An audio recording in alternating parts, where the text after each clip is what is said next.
السلام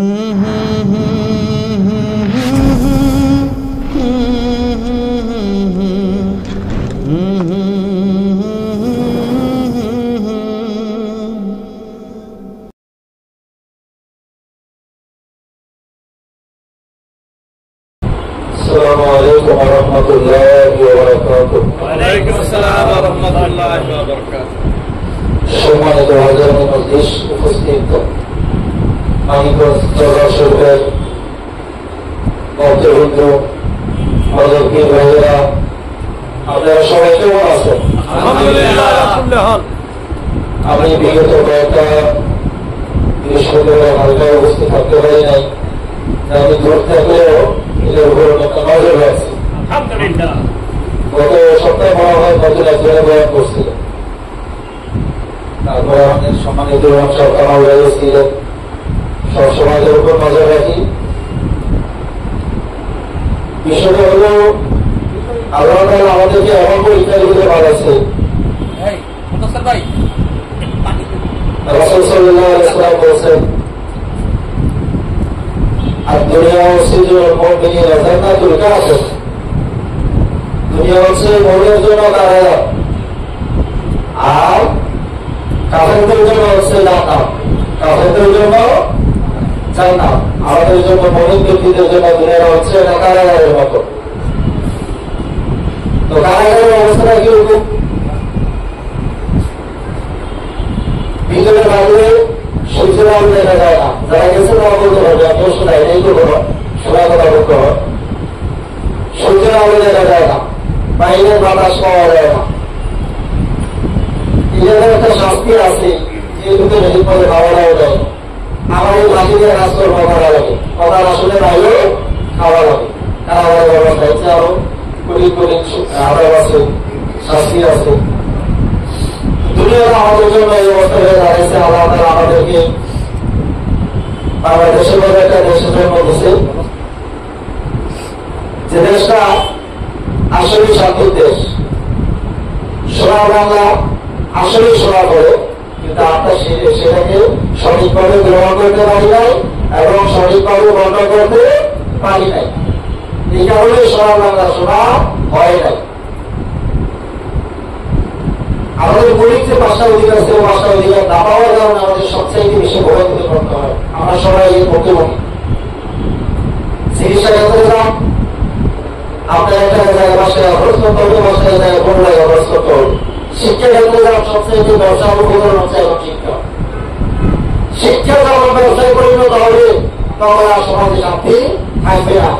আপনার শিক্ষার ব্যবসা হচ্ছে সবচেয়ে বড় ব্যবসা। তারপরে বাসস্থান, বাসামৌলিক অধিকার সরকারিভাবে আমার ফিরি পাওয়ার কথা ছিল, সেটা না পাওয়ার কারণে আমাদেরকে সবচেয়ে বেশি দূরাইত হয়।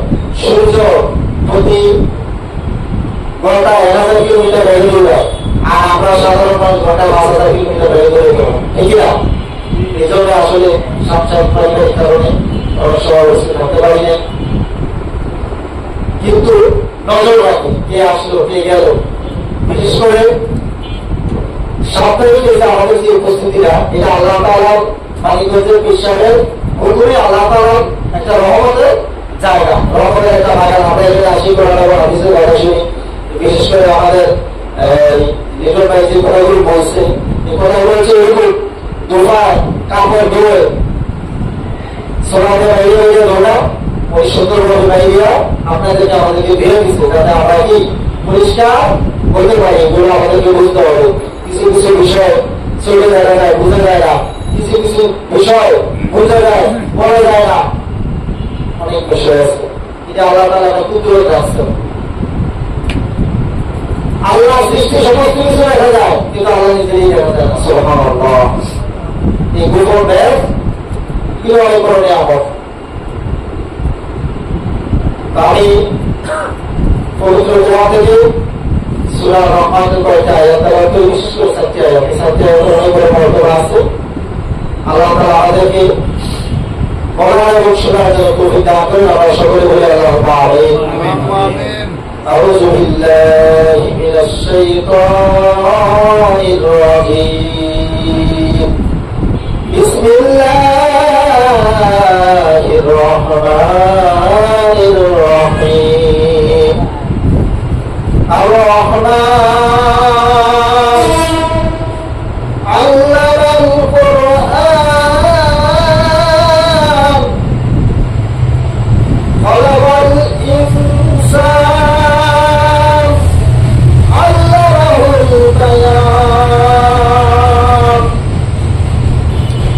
الرحمن علم القرآن خلق الإنسان علمه البيان صدق الله المولى العظيم وقال رسول الله صلى الله عليه وسلم بلغوا عني ولو آية إن الله وملائكته يصلون على النبي يا أيها الذين آمنوا صلوا عليه وسلموا تسليما اللهم صل على سيدنا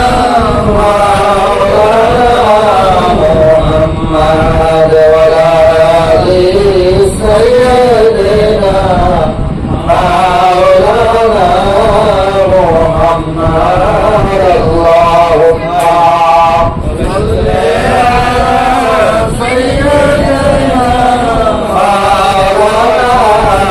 محمد وعلى آل سيدنا مولانا محمد بلغ العلا بكماله كشف الدجى بجماله أسرت جميع بإسرائه صلوا عليه وآله الله تعالى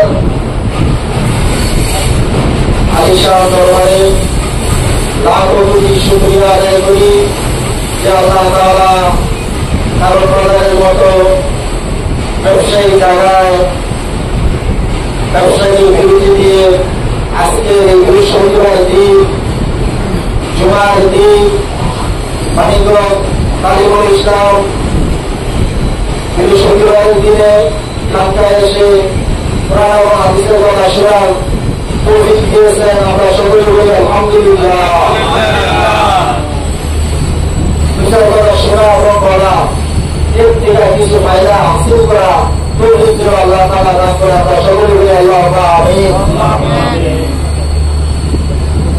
পবিত্র কোরআন থেকে সূরা ইয়াসিনের 4টি আয়াত সর্বপ্রথম আয়াত হচ্ছে আর রহমান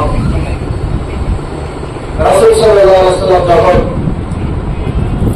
পবিত্র জবানে বিসমিল্লাহির রহমানির রহিম তেলাওয়াত করতেন বিসমিল্লাহির রহমানির রহিমের ভিতরে আল্লাহ তাআলা তিনটি নাম আছে মুফাসসার তিনটি নাম কয়টি নাম আল্লাহ রহমান এবং রহিম হাদিস শরীফে আসলে কোনো ব্যক্তি যখন বিসমিল্লাহির রহমানির রহিম পাঠ করে তখন তার আমলনামায় 3000 আল্লাহ নামের জিকির করার সওয়াব দেওয়া হবে সুবহানাল্লাহ 3000 নাম হচ্ছে আল্লাহ নামের 1000 রহমান নামের 1000 রহিম নামের 1000 সুবহানাল্লাহ সুবহানাল্লাহ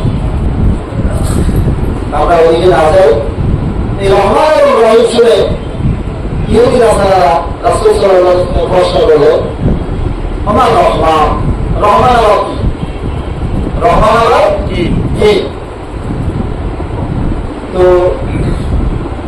এই ইহুদি নাসারাদের প্রশ্নের জবাব দিতে গিয়ে আল্লাহ তাআলা রাসূল সাল্লাল্লাহু আলাইহি ওয়াসাল্লামের প্রতি সূরা রহমান নাযিল করলেন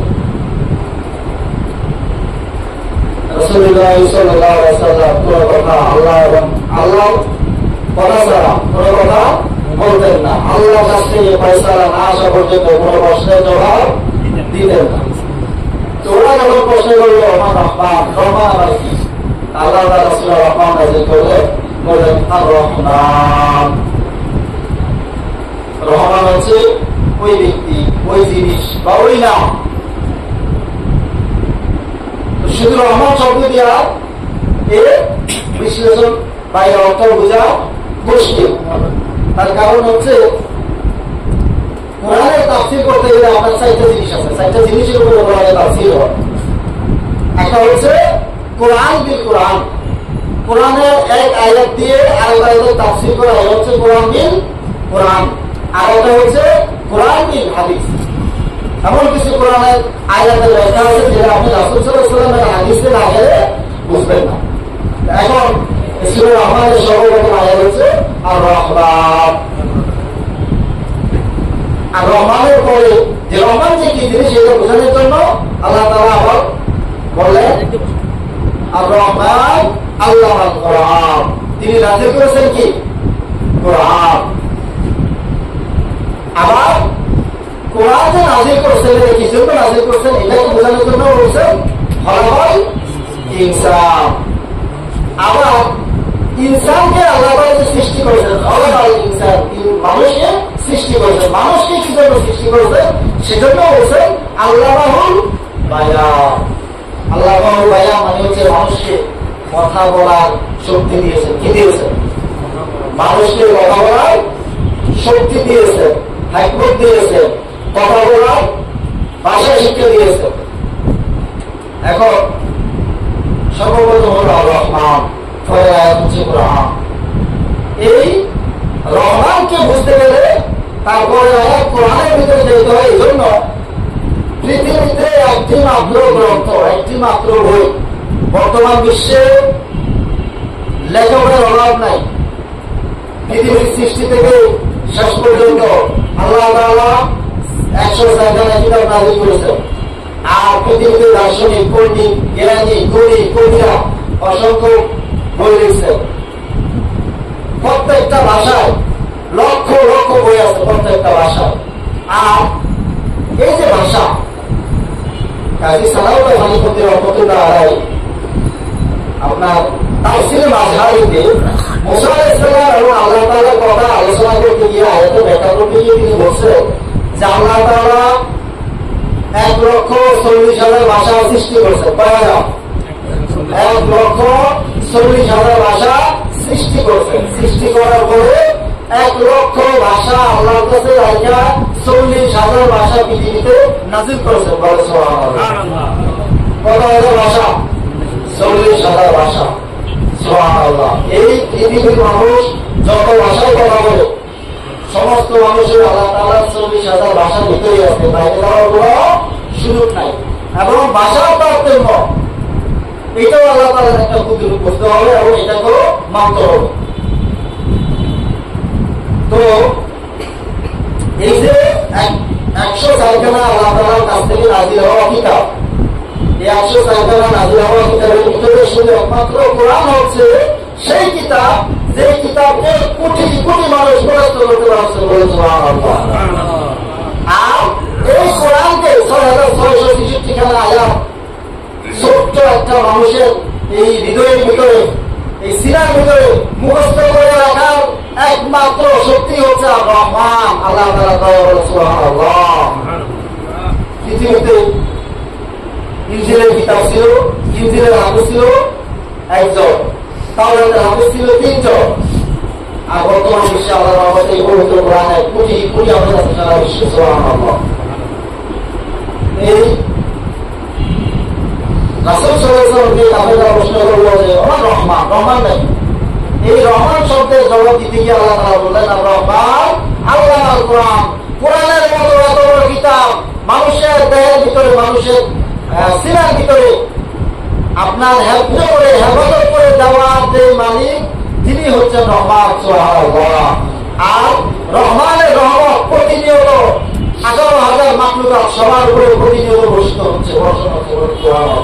আল্লাহ তাআলার রহমত বর্ষণ যদি বন্ধ হয়ে যায় সমস্ত মানুষের কাজ করা, কথা বলা, হাঁটা চলা, ঘুম নিদ্রা সমস্ত কিছু বন্ধ হয়ে যাবে।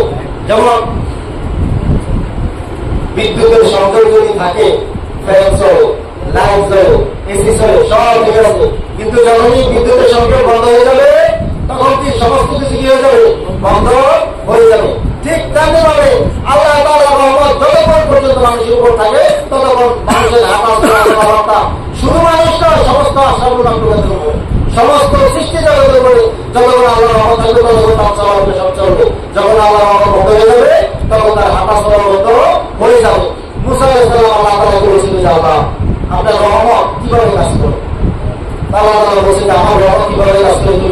চাও?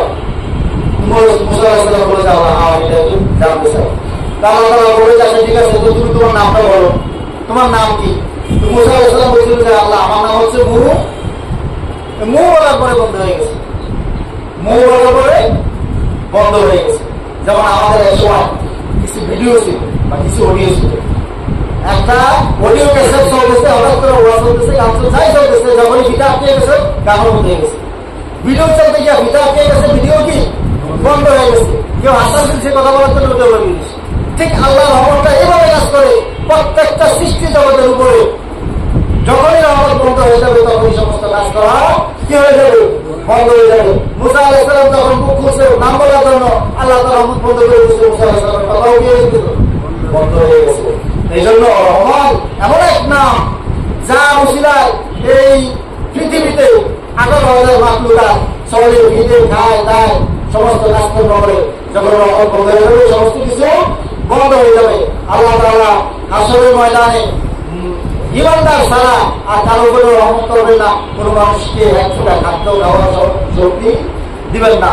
আল্লাহ তাআলা এই বিশেষ করে কোরআন এবং হাদিস সুবহানাল্লাহ বিহামদিহি সুবহানাল্লাহিল আযীম, আল্লাহ তাআলা এই পবিত্র কোরআন, কোরআন হচ্ছে আল্লাহ তাআলা দেওয়া মানুষের প্রতি একটা শিক্ষা। রাসূল সাল্লাল্লাহু আলাইহি ওয়াসাল্লাম বলেছেন কোন ব্যক্তি যখন নামাজ আদায় করবে তখন নামাজি ব্যক্তি আল্লাহর সাথে কথা বলে, নামাজি ব্যক্তি আল্লাহর সাথে কথা বলে। আর যখন কোন ব্যক্তি কোরআন তেলাওয়াত করে তখন মনে হচ্ছে যে আল্লাহ তাআলা তার সাথে কথা বলতেছে। সুবহানাল্লাহ। এজন্য আমাদেরকে কোরআন বুঝতে হবে এবং কোরআন শিখতে হবে, কোরআনের তেলাওয়াত বেশি বেশি করে করতে হবে। একমাত্র কোরআন আসলে ময়দানে এবং কবরে উঠে মানুষের নাজাতের জন্য লড়াই করবে। আল্লাহ তাআলা আমাদেরকে কোরআন শিখায় এবং বোঝায় এবং তেলাওয়াত করার তৌফিক দান করুন। ওয়া আখিরু দাওয়ানা আলহামদুলিল্লাহি রাব্বিল আলামিন। আমাদের